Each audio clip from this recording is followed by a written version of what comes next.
Sound waves buzz with activity.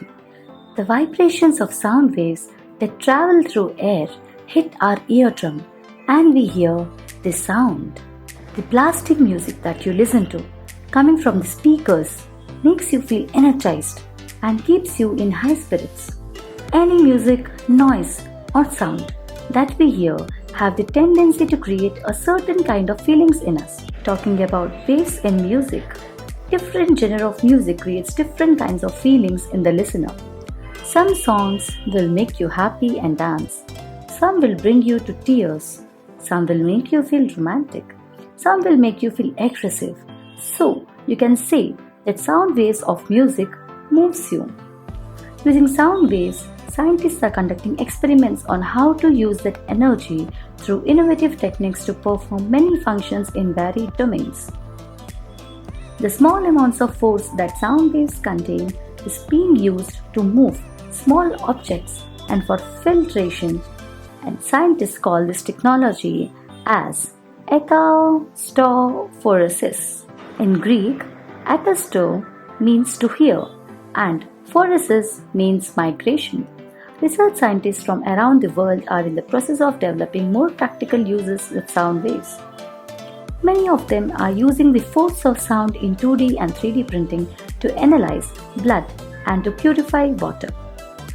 And some of them are carrying out experiments in laboratory to make small objects defy gravity with sound waves.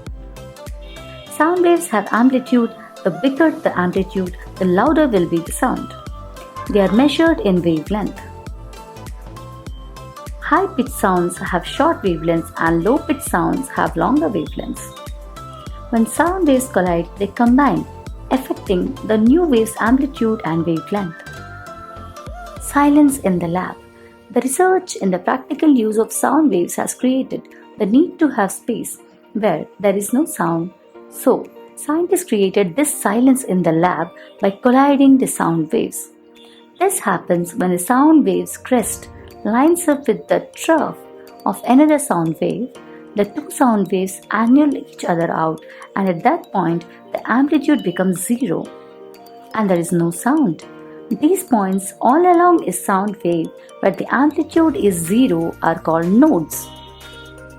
In the early 1930s, two German physicists, Karl Buchs and Hans Müller, discovered that they could use nodes to levitate objects by placing droplets of alcohol at nodes, and the droplets hovered in the air. An engineer who works on acoustic levitator projects conducts experiments involving hundreds of tiny speakers to move and levitate small objects 0.03 inch size. The levitation happens as the force of sound waves push these objects from loud areas to quieter ones, and the objects are trapped in the quiet area, the nodes. Purified water. A team of mechanical engineers are conducting experiments to separate oil from water, as in drilling and extraction of oil. A lot of water is used and that water gets contaminated with oil. The drilling companies use centrifuge to separate water from oil, but the water still contains minute oil residue. The team of engineers used acoustophoresis. They use sound waves and a filter to separate those minute oil residues from water.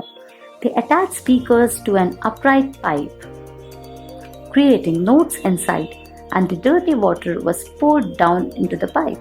The nodes stopped dissolved oil droplets and let water molecules pass, as oil droplets are less dense than water. They will rise up to the top of the pipe and the purified water remains in the pipe. Blood count. Scientists have used sound waves to count the number of white blood cells to know the status of the immune system. They placed a chip on the top of a tiny speaker to provide the sound wave. Once the red blood cells runs through the chip, the sound from the speaker pushes the red blood cells towards the middle as the end, and white blood cells are of different densities. White blood cells move towards the sides, thus separating the blood in the process. Sound print. Engineers have designed a device that uses sound to print with any liquid inks. They use sound waves to add more energy to the gravitational force to push objects down, the reverse of acoustic levitation, wherein sound works against gravity and push objects up. They put a speaker behind the nozzle through which the printing ink drops, and the right amount of sound waves are directed towards the ink drop, and with the help of gravity the ink drop detaches. The ink drop drops down to form an image on the surface. As of now, all these experiments and techniques are done in laboratories, but in near future it will surely result in its large-scale application in a wide range of service industry, hospitality, industries and businesses. Brace up, as the sound wave activities are going to create waves in the future.